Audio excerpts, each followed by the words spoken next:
stay with that case before the ICC tomorrow, and tonight on Spotlight 2017, our reporter Murimi Mwangi delves into the politics of the ICC and the possible implications of the court's ruling on the politics of Jubilee in 2017.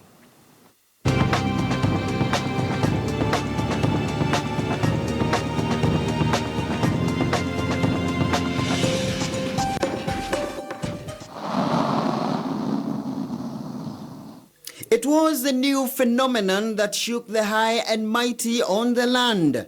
But in the wake of the fear for the unknown in the distant city of The Hague, emerged a peculiar political wagon, one powered by the spirited campaign against the International Criminal Court. But in the end, the Uhuru Ruto camp lifted the 2013 trophy. It was said, choices have consequences. And that if you vote for Uhuru Kenyatta and William Ruto, there would be consequences. Look at what happened. The people of Kenya did not just vote and make us win. They did it in round one. But with barely 17 months to the 2017 polls, and with the Hague headache still agonizing the URP wing of the Jubilee camp, the ICC issue is yet again one of the factors set to put to test yet again the strength of the glue still holding together the TNA URP brigades. International Criminal Court is now in session. Even as the ICC prepares to deliver a verdict which may effectively end the Jubilee government's ICC headache at 6 p.m. Kenyan time on Tuesday. But the verdict might as well also set the pace for more Ruto and Sang trips to The Hague, should the court rule on the case proceeding to full trial, which may drag past the 2017 general election. It means that if the ICC still hangs on him, then the president's handlers or the Jubilee political machinery will want to see and ask themselves, how can they reduce a baggage that will not cost them if they go to the 2017 elections? So they'll want to ask themselves that question. The answer would be, is it possible to have another stronger partner that can deliver the Rift Valley? The answer is no. Right now, there is no other stronger partner that can emerge who can beat Deputy President William Ruto. Tunaamini Mungu aliye hai kwamba mambo haya yatakuwa nyuma yetu hivi karibuni na Kenya itapiga hatua. If he is not let free, then we'll remind the TNA brothers that they didn't do anything.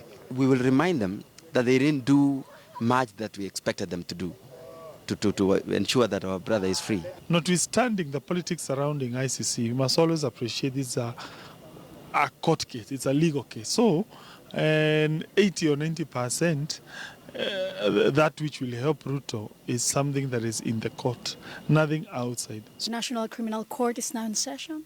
At the ICC, the judges will be making a determination whether to set free the deputy president, pursuant to his application for judgment of acquittal, while Sang wants the judges to declare that he has no case to answer. Analysts argue that whichever way the judgment goes, the unity of the Jubilee coalition is under test. On one hand, Ruto is keen to make a stab at the presidency in 2022, an ambition he wishes to accomplish after Uhuru's 2017 bid. But a section of URP rebel legislators have alternative plans for the deputy president, particularly if the ICC Tuesday ruling sets him off the hook. We can even make William Ruto to run for president if he is willing. If he's not, we can look for another candidate, or we look for another coalition and support and move away forward. Ruto will have appreciated the role that Uhuru has played, even if it's a small role, towards his acquittal. And therefore, it then even gives him more incentive to stay in the Jubilee coalition. He'll want to go into the 2017 elections with his side trained on the 2022 election.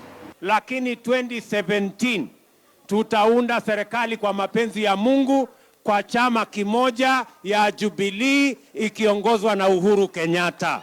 Should the judges reject Ruto's application for acquittal, then the deputy president may have to spend a substantive amount of his campaign time at The Hague in 2017.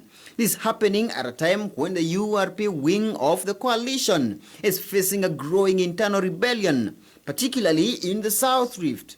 But analysts are divided on whether the ICC will be a campaign issue in 2017. The ICC issues has been binding us. So minus ICC, I think we are free to go. Cabinet government has been in power for 5 years, or no, for 4 years plus, and they will be having their own issues to deal with. There are many issues that the opposition are raising right now that could still be issues around that time, failing to deliver on promises, issues of corruption. There might be other issues. To me, it is going to impact either way. If it goes, we are hoping that it will go, yes, no case to answer.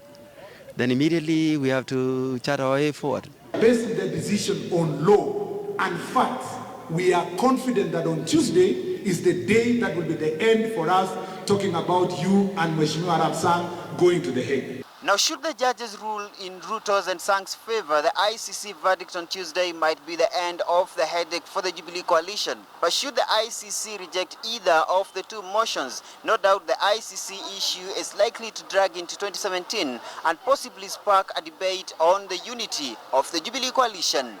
Murimi Mwangi, KTN News in Nairobi.